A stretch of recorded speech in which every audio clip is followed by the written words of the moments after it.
Well, that was quick. Well, to be fair, this news did come out, I think, yesterday or maybe last night, but I was too busy watching the presidential debate to really pay attention to what the hell was going on last night. But it just popped up on my radar right now. How you guys doing? My name is Devontae and I'm back at it again with another video. Have to discuss this. Have no clue how I missed this. Well, I kind of do. I just told you right now. Here, check this article out real quick, even though I'm pretty sure you guys know what I'm talking about based off the title and the thumbnail and just based off of common sense. A major update on All Elite Wrestling's plans for Shockwave has emerged. According to, oh my god, let's just say Wrestling Paris, because I cannot pronounce that guy's name. Ebola? Fuck, whatever. Word is circulated amongst talent in AEW that Shockwave will be a new 1-hour show from the promotion which will air on FS1. The future of AEW Rampage is unclear, but Dynamite and Collision will continue to air on Warner Brothers Discovery channels. And I quote, what I've heard about the Warner Brothers Discovery TV deal is that it will continue to include Dynamite and Collision. It's unknown what will happen to Rampage, but the rumors amongst the talent, again, this is not a concrete report from me because I have not heard from Warner Brothers Discovery or AEW in an official capacity, but what talent have been discussing, what was gone around behind scenes and circulated amongst circles within AEW is that AEW Shockwave will be a 1-hour program on FS1. It was reported this week that All Elite Wrestling's new media rights deal with Warner Brothers Discovery may not be exclusive, with it emerging shortly after the Fox and AEW had been in contact and there were rumors about an AEW show moving to Fox. All Elite Wrestling also recently filed a trademark for AEW Shockwave, but they have it like in a title format. Excuse me. The AEW Warner Brothers Discovery TV deal was believed to be almost finalized. And AEW CEO Tony Khan recently stated that there was a 90% chance that it will be announced within the next month. Fox was previously partnered with WWE, airing Friday Night SmackDown on Fox from October of 2019 until September 6th of 2024. And that's it right there. So I'm seeing a bunch of, and by the way, that's the end of the article. You can read it again, link is down in the description box below. I'm hearing a bunch of AEW fanboys going around and they're clamoring for this, man. And look, I've taken it upon myself. Yeah, I've made a couple of downfall videos, but I'm talking about the actual superstars. As far as talking about the company in itself in regards to their analytics, I've been talking about AEW in weeks now in regards to their analytics. I've been purposely trying to get my way from that because it's like I don't want anyone to call me a hater or anything in regards to that or give them any reason to. It's like, okay, let's not nitpick every situation. Okay, but you give me bullets to aim at your dome. That's not my fault. That's your fault. Now, if you guys, and I'm pretty sure some of you realize, I think even some of you even brought it up in the comment section, which I was aware of. I just didn't want to touch on it because, like I said, I'm trying to get away from the analytic conversation and in regards to AEW unless something legitimately big happens and it's worth talking about. This is worth talking about. And I wasn't going to talk about this until I seen the AEW fanboys once again clamoring and showing off and saying that this is the best. What actually got me talking about this, and I'm not going to say the person's name, but on Twitter, one of the AEW fanboys, they were discussing something and they were saying something along the lines of, oh, well, looks like AEW replaced WWE on Fox. And, you know, when I looked at the channel, I'm like, okay, but like context, my dude, like first off, it's not Fox. I mean, it is Fox, but you're talking as if they're replacing SmackDown on that same channel. It's not on the same channel. They're replacing them on FS1. FS1, Fox is broadcast. That's like top 5 television networks in the world. FS1 is like what, in the bottom 50, if that? Like there has to be context tied to this. Not to mention, they're talking as if they just got one up on WWE. First off, this isn't even the first occurrence of this even like happening. Like 2005, like Spike TV, if you remember correctly. Well, at the time it was called TNM. No, I think they were called Spike TV at the time also. I think they called themselves Spike TV like in 2003 or 2004. My point being is though, WWE, they left the USA Network in 2000. At that time it was called TNN, and Raw was on Spike TV, the then Spike TV, now it's Paramount, and they were there from 2000 to 2005, and eventually they left the network to go back to USA Network, which they've been at since, I mean now, essentially, but they were replaced by TNA. That's just the thing. They got them for a cheaper price. For all I know, Fox probably legitimately wanted wrestling. They never wanted to get rid of wrestling. But their asking price from WWE, I'm assuming to be significantly less from what WWE wanted. I'm pretty sure they looked at it like, okay, we want to build up FS1. We would prefer you guys to go to FS1 and probably take a significant pay cut. And WWE said, fuck you. We'll go do what we have better deals. AEW, which by the way, I'm not faulting AEW for this in the end of the day. You're trying to spread your wings. I'm not faulting them for that, all right? For people to come, oh, you're in AEW. No. I think if anything, this is a great idea. Now, granted, is it going to mean anything? Fuck no. I mean, now you're essentially, I don't know if they're going to get rid of Rampage. It sure as hell sounds like it, but we don't have any confirmation of that. But what it sounds like is that they want to have Rampage pretty much redesigned, putting lipstick on a pig essentially, and they want to take that and they want to put it on a completely new channel to spread their wings. There's nothing wrong with that. The only problem is you got to think about this logically. With SmackDown was pulling in what? At best between 700,000 to like 1 million people on FS1. SmackDown. That's like literally half, and in some cases 1/3 of their audience when they were like preempted to go on FS1. Now you have a show that was on cable television, right? I think FS1, is it a package deal? I think on some cable networks, it's a package deal. Some of them might have the channel as a standalone as far as like, again, regular cable. But I think for the majority of cable networks, it's a package deal. That's why SmackDown got affected so many times whenever they were preempted. So SmackDown is doing 1/3 of their audience and getting as low as 700,000 views. That's what I remember back in 2021. Or maybe even 600,000 views. It's somewhere around that range. And you have AEW, essentially Rampage, they're just calling it something new, on FS1. What the hell do you think they're going to do? And mind you, this is at a time when the popularity of AEW has gotten drastically lower. Something else that I don't want to talk about, but I guess, might as well, right? Collision. Recently, this past week, they pulled in 157,000 views?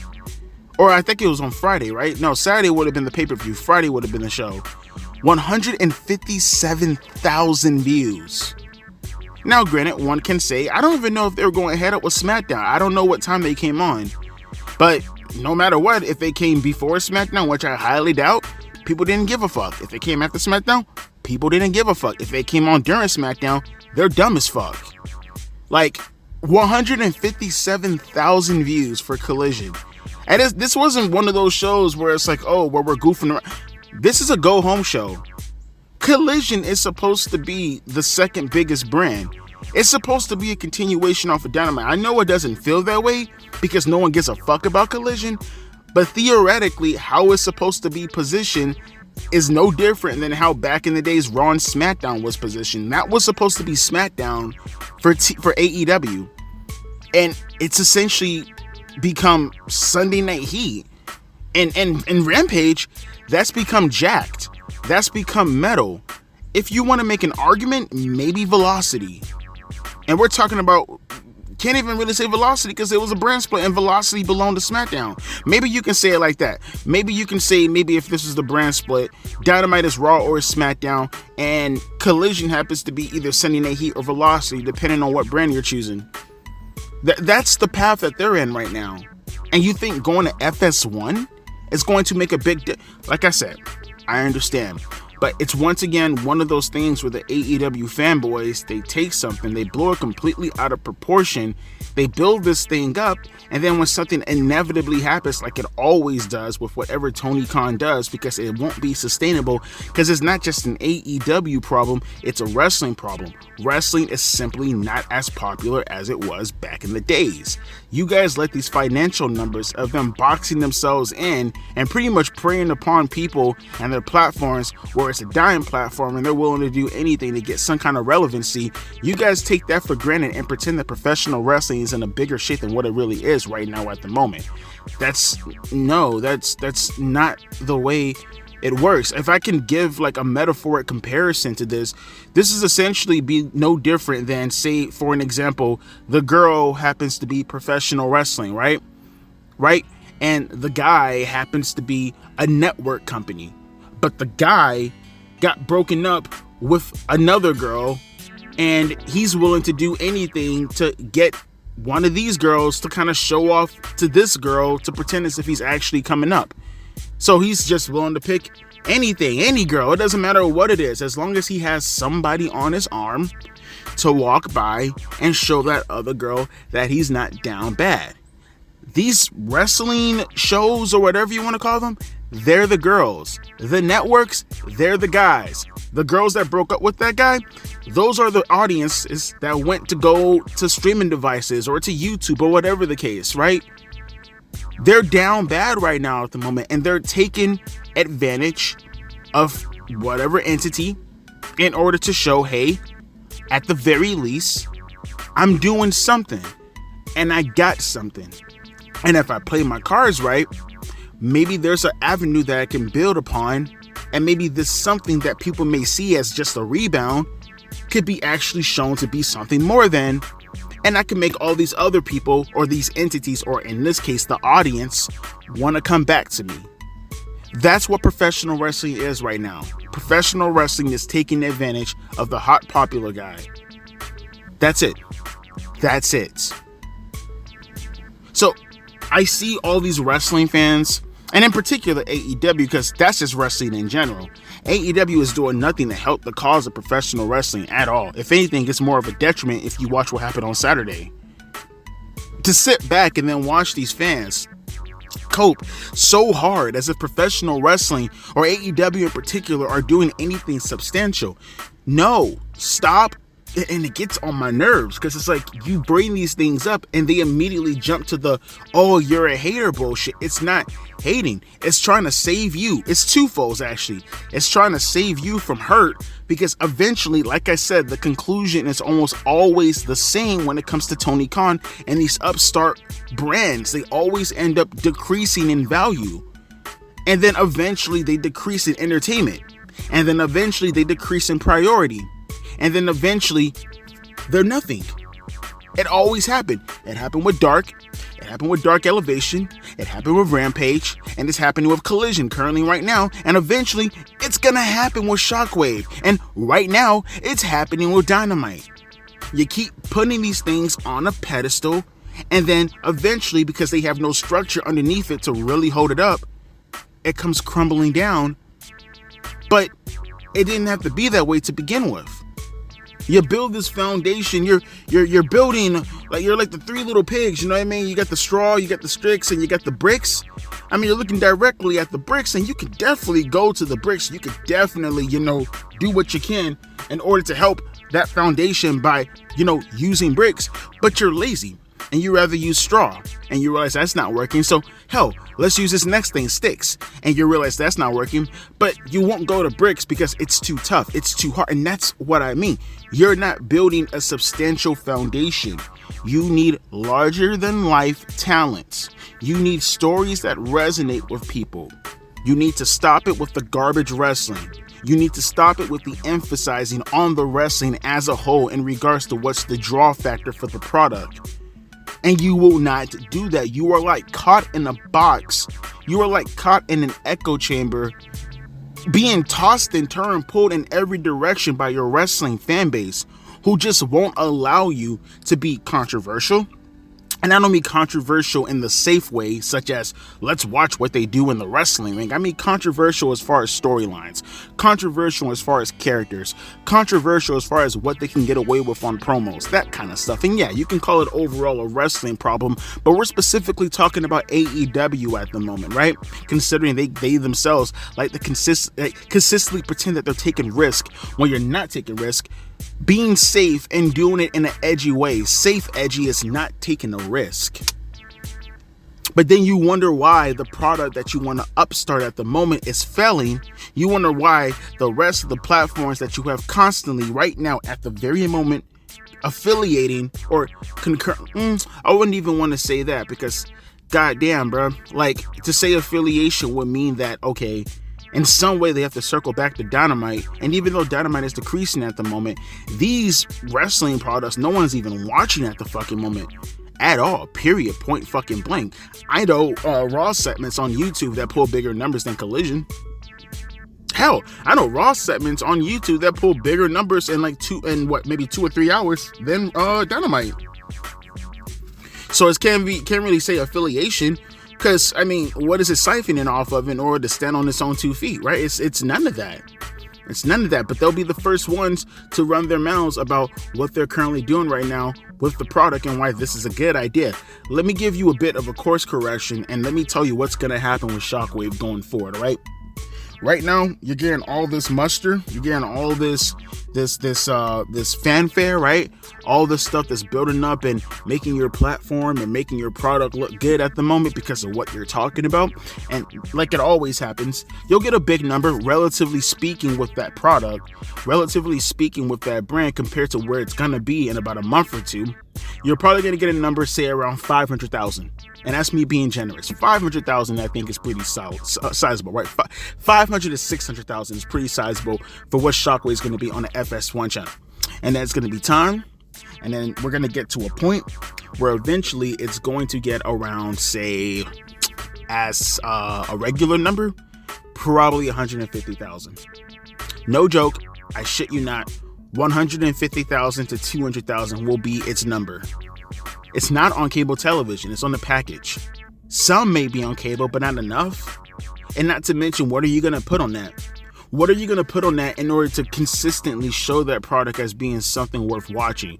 Because I don't see you making your rivalries continue off of Dynamite to Collision to a brand where no one's going to really be watching. We won't even do it that much for Collision when it's on the same family network as Dynamite. What makes me think that you're going to do it for something that's going to be on a cable package deal? That's not going to happen. And mind you, something else that I haven't yet to talk about, which I guess this will be a perfect time to talk about right now. I don't know how long it's going to last, but Raw going to Netflix for 2 hours. You know, I think that right there, them being on their own streaming device or streaming network, or however you like to refer to it, I think that in itself is going to probably do more. I mean, we can't see it, obviously, but I feel that's going to have more influence, especially if we're going back to 2 hours, at least for the time being. I don't know if they're going to raise it back up to 3 hours or not, but I think the product, especially going into October, I think it's going to be way more hotter. So we're talking about a hotter WWE product because a condensed Raw, I've been saying it for at least a couple of months now. Raw's been on fire as of late. The only problem with it is that they have a little bit too much filler, and it's 3 hours. If you were to condense Raw and take away all the filler, you got the Ruthless Aggression era, essentially. You focus on CM Punk and Drew McIntyre, the escapades of the Wyatt Six, you start focusing on more of the Judgment Day stuff, and you give Gunther some good programs, not to mention the build of Braun Breaker, and then you talk about the stuff that's currently going on with Bronson Reed. You take all that, condense it, and get rid of all the filler, you get the Ruthless Aggression era. I can't quite say Attitude era, but I damn sure can say the second portion of the Ruthless Aggression era, which is good. That's excellent. I don't ask for much from a wrestling product, but just to be consistently good. You take away all the filler, that's what you got. That's a good product. Not great, but damn sure good. And you're doing that, and then you know they're going to want to show out with SmackDown also. They're only right now, because I hear people talking about SmackDown being in a rut, creatively speaking. I think they're just doing that because they don't want to give Fox any more content. What's the point? What's the point? People are going to tune in regardless. Why give you guys more content when we're not going to get our money's worth? That's what I think as to why SmackDown's in a rut right now. And when they go to USA, I think they're going to show out again. They're going to show out completely. And we have Raw and SmackDown having a consistently good product. And here you have this Shockwave show that's on FS1. And yet, for some reason, fanboys are just, they're above themselves talking about currently right now what the hell it's going to be. I just think it's ludicrous. And I don't think, I just can't really fathom why you would do something like that as far as talking about the product in that manner. Who are you benefiting? You're not benefiting anybody. You're just setting yourself up for disaster, for sadness. And then when it actually occurs, then what?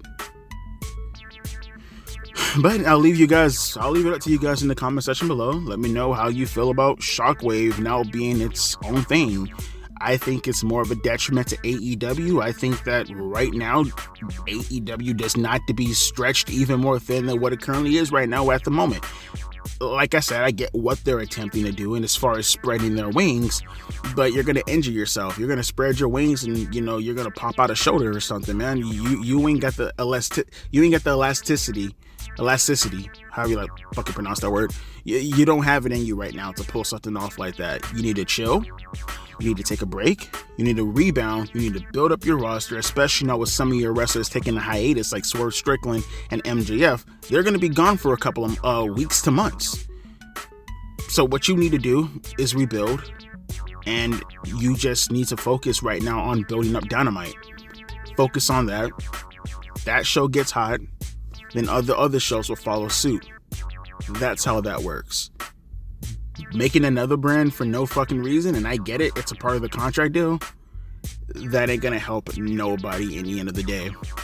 Just my thoughts though. Let me know your thoughts down in the comment section below. Officially, unless something else big happens, I'll be back later on tonight for Dynamite. So until then, my name is Devontae, and I'll be catching you guys later. Deuces and a P. Ice.